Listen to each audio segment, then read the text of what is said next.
we are back on the Zero Hour. We are now planning to discuss a little bit more this so-called artificial intelligence program named Eugene Goostman. And joining us in this segment is George Dvorsky. He is a Canadian futurist, a science writer, and bioethicist. He is also a contributing editor to IO9, where he writes about science, culture, and futurism.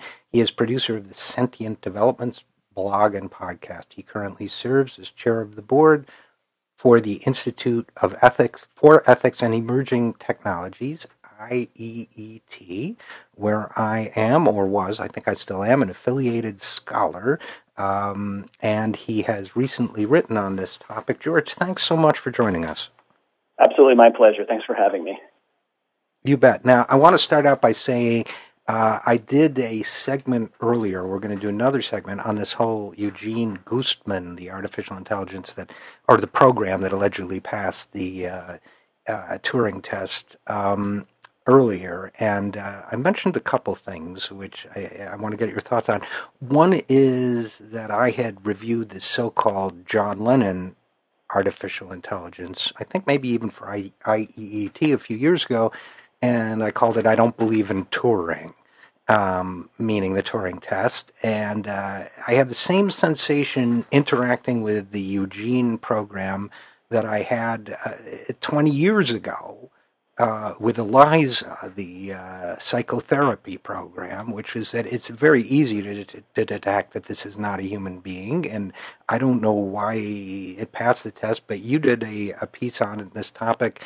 Is not broadcastable, its title, which is to the effect of why the Turing test is BS, as we would say.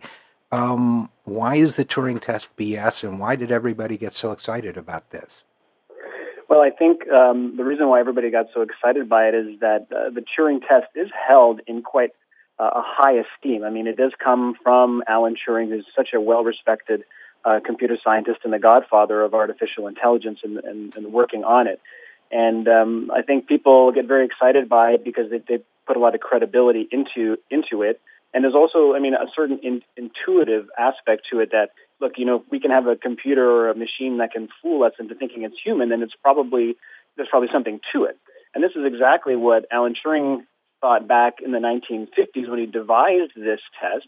He basically thought that that was one of the most sophisticated things that he could think of for a machine to do was to, carry a conversation at a human equivalent level.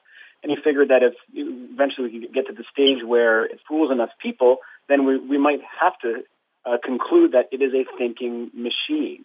And because that was ultimately the question that he was seeking to answer was, can machines think? And regrettably, his test has not stood the test of time because the ability to simulate a human conversation is actually quite easy, as you've discovered yourself through the work that you've done. And what it's resulted in is not so much endeavors toward artificial intelligence in the sense that Turing was imagining, i.e. thinking machines, but what it did is it started to set up an arms race between developers who are working on chatbots that can simulate human conversation. And they're not thinking in the sense that Alan Turing was wondering about. They're just script-driven, algorithm-driven programs that are strictly just trying to match what you're saying with something that it thinks it wants you to believe is real. And when I perhaps use this kind of language too loosely, because there's actually no thinking or pondering going on. It's just strictly script-based. So I guess to answer your question in short, simulating a human conversation is absolutely no measure of human-like intelligence in a machine.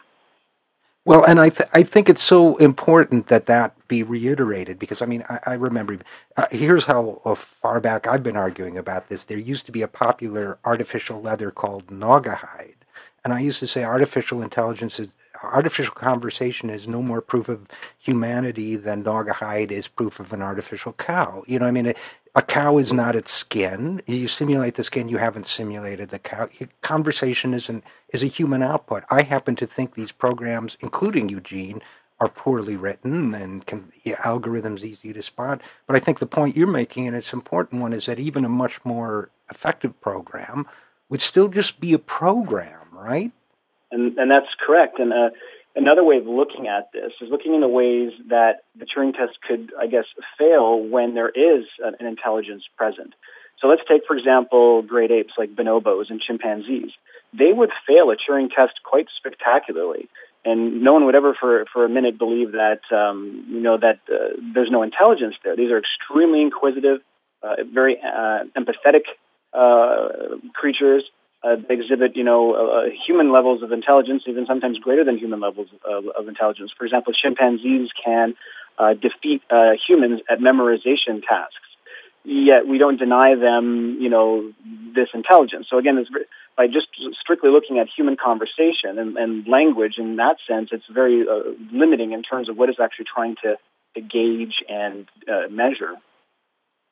And I think you have made an important distinction, which is, first of all, when we talk about artificial intelligence, there's a debate about the nature of human intelligence, number one.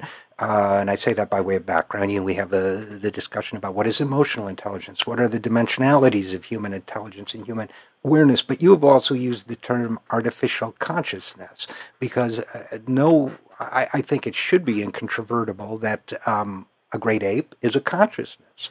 And many living things are consciousnesses. And so it's possible to perform some intelligence-like functions without possessing consciousness. Is that true? Fair? I think that is very fair, and I'm glad you brought that up because we are discussing two different things, and that's a level of nuance that's often lost in this conversation when we are talking about the Turing test. I think that when we're talking about machine intelligence or when machines are thinking, it's very important as to what we're describing. I think you can have machines, like we will have them in the future, that will be exhibiting greater than human levels of intelligence across a wide spectrum of areas.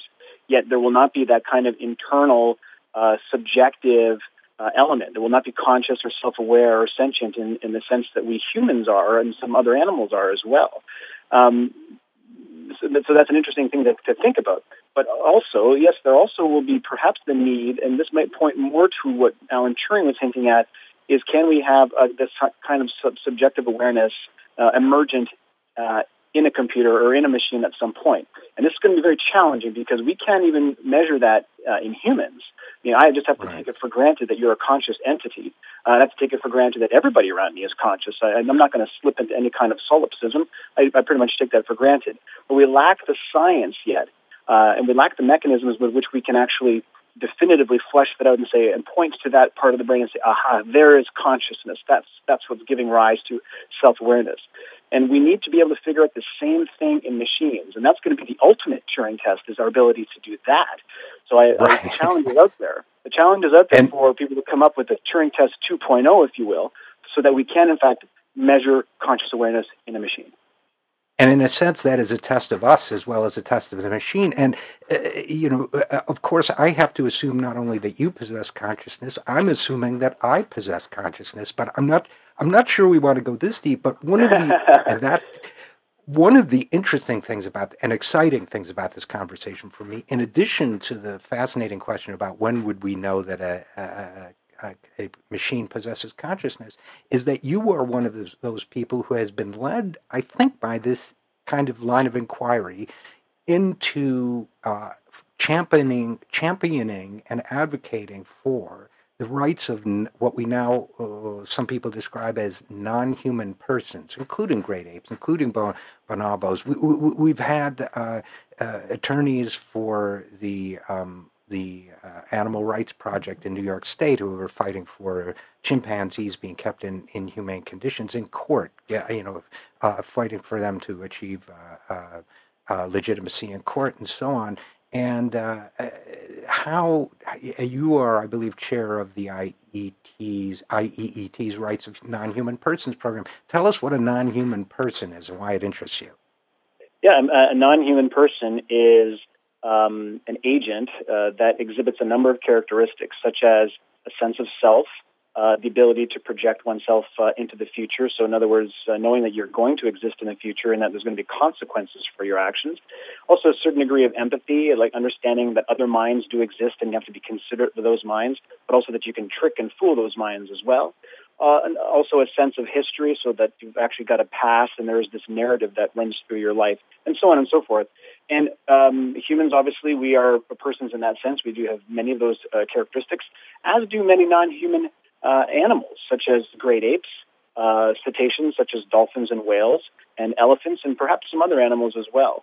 And what we're trying to do with the Rights of Non-Human Persons program is secure personhood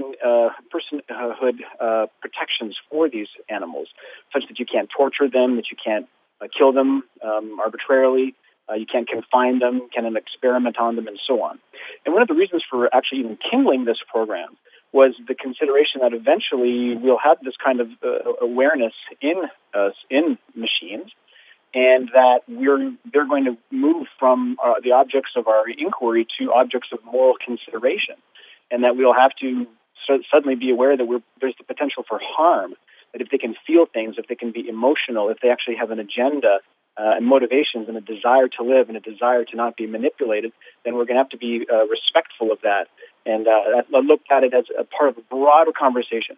I thought, if we're going to get people on board the idea of machine personhood, we still have to also get people on board the idea that there's this thing called animal personhood as well. It's part of, like I said, a huge conversation and a recognition as to what constitutes a morally relevant entity, whether it be machine-based or an animal. It's a fascinating topic, and I've had people say, well, if I created it, why can't I do what I want with it? My answer is, I'd hate to be your kid. Exactly. That's a fair analogy. George Dvorsky, thanks so much for joining us on this really fascinating topic, and I hope you'll come back again. Absolutely. Thanks for having me. You bet. And we're going to come back right after this with a little bit more about this topic with executive producer Pete Callahan of our very own Zero Hour. We will be right back after this.